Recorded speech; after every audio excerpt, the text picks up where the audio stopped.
અમદાવાદના શેલા વિસ્તારમાં ધોધમાર વરસાદથી લોકો હેરાન પરેશાન છે। રેન્જ આઈજી રાઘવેન્દ્ર ભટ્ટ અને એસપી ઓમપ્રકાશ જાટ સતત ખડે પગે છે। અમદાવાદ જિલ્લાના વિસ્તારોમાં ટ્રાફિકની સમસ્યાને લઈને સમીક્ષા થઈ રહી છે। અમદાવાદ શહેર ઉપરાંત જિલ્લામાં પણ વરસાદને કારણે ટ્રાફિક પર અસર પહોંચી છે। અમદાવાદ બહાર નીકળતા તમામ માર્ગો ખુલ્લા કરાયા હતા। લોકોને બિનજરૂરી બહાર ન નીકળવાની જ તંત્રએ અપીલ કરી છે।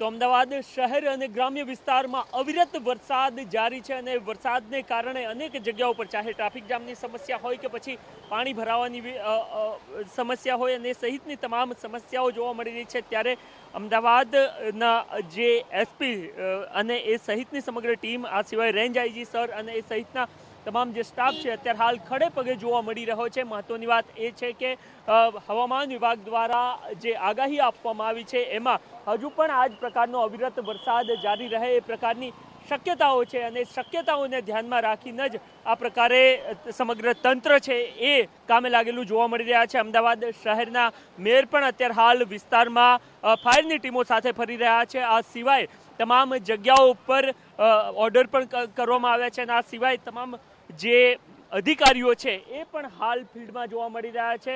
અમદાવાદ શહેર એસપી અને સહિતના અધિકારીઓ છે એમની સાથે વાતચીત કરીએ આપણે। રેન્જાઈજી સર પણ શું કહી રહ્યા છે એમનેથી સાંભળીએ આપણે। સર, શું કયા પ્રકારની સ્થિતિ અત્યારે હાલ જોવા મળી રહી છે શહેરમાં અને વિશેષ શું આયોજન કરવામાં આવ્યું છે અને ક્યાંય रेस्क्यू के ये प्रकार की स्थिति सर्जाई है क्या? देखिए, यहाँ पर आप बारिश का हाल देख रहे हैं। ज़बरदस्त बारिश चल रही है और हर 10 मिनट पे छोटा मोटा कोई एक्सीडेंट या चोट किसी को लग जाती है तो पुलिस, भोपाल पुलिस और एसपी साहब की लीडरशिप में सब लोग यहाँ हाजिर हैं और कोशिश की जा रही है कि ये जो पूरी रोड पानी से भर गई है, कम से कम 4 फीट पानी जैसा है या 6 फीट भी है आगे जाके। तो अगर कोई लो क्लियरेंस की गाड़ी फंस जाएगी या बाइक वाला गिर सकता है तो हमने अपनी गाड़ी से ब्लॉक कर रखा है, बैरिकेड का भी इस्तेमाल किया है। 2 क्रेन्स यहाँ लगी हुई हैं। अगर कोई गाड़ी आगे पीछे कहीं रुक जा रही है तो क्रेन भी भेज के उसको क्लियर कराया जा रहा है। रेड अलर्ट सरकार ने इशू किया है तो पब्लिक से यही रिक्वेस्ट है कि अगर बहुत ज़रूरी नहीं हो तो आप इंडोर्स रहिए। ट्रैफिक की प्रॉब्लम थोड़ा अपने आप भी कम रहेगी। अगर बहुत ज़रूरी है तो आप भले बाहर निकलें, पर अदरवाइज सब लोग इंडोर रहें तो बेहतर रहेगा।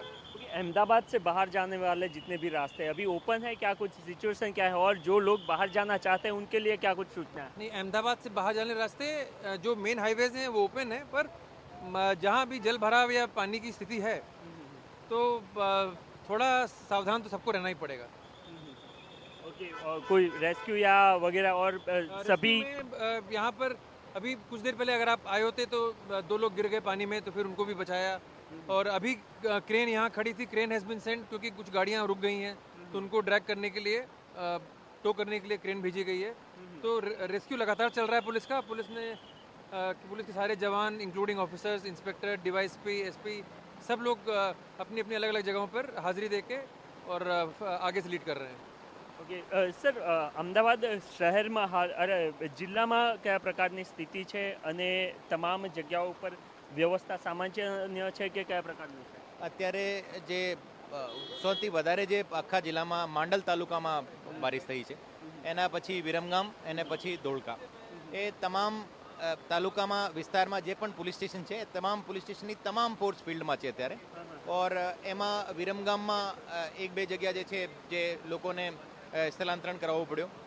પછી સાથે સાથે જે માંડળ બાજુ જે છે તે તમામ તંત્રના તમામ, ચાહે કલેક્ટર સાહેબની ટીમ હોય, પછી ઇલેક્ટ્રિસિટીની ટીમ હોય, એ તમામ ટીમો જે છે ત્યારે સાથે મળીને કામ કરી રહી છે। બાયપાસ ત્યાં રસ્તાઓ ઓપન છે જે સબ છે મેન હાઈવે સિવાયના? જિલ્લાના લગભગ તમામ રસ્તા ઓપન છે, જે મુખ્ય રસ્તાઓ છે। એને સાથે સાથે જે ગામના જે જોડાતા રસ્તાઓ છે, જે જગ્યા પાણી વધારે ભરાયેલું છે તે જગ્યા બેરિકેડિંગ કરીને અને પોલીસનો બંદોબસ્ત ત્યાં રાખેલો છે।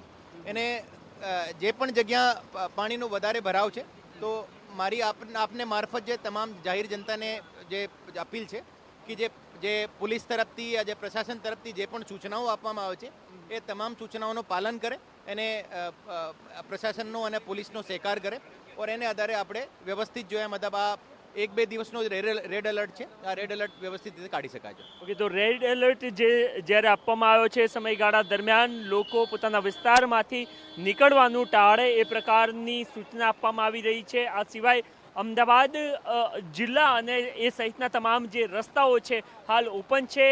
માંડલ અને એ સિવાય વિરમગામ આજુબાજુના કેટલાક રસ્તાઓ કે જ્યાં પાણી વધારે જોવા મળી રહ્યું છે એ રસ્તાઓ હાલ બંધ કરવામાં આવ્યા છે અને બાકી વ્યવસ્થા સામાન્ય છે. લોકોને માત્ર ને માત્ર સૂચિત કરવામાં આવી રહ્યા છે કે બિનજરૂરી તેઓ ઘરની બહાર નીકળવાનું ટાળે. કેમેરામેન દીપક સેન સાથે નરેન્દ્ર રાઠોડ, TV9 અમદાવાદ.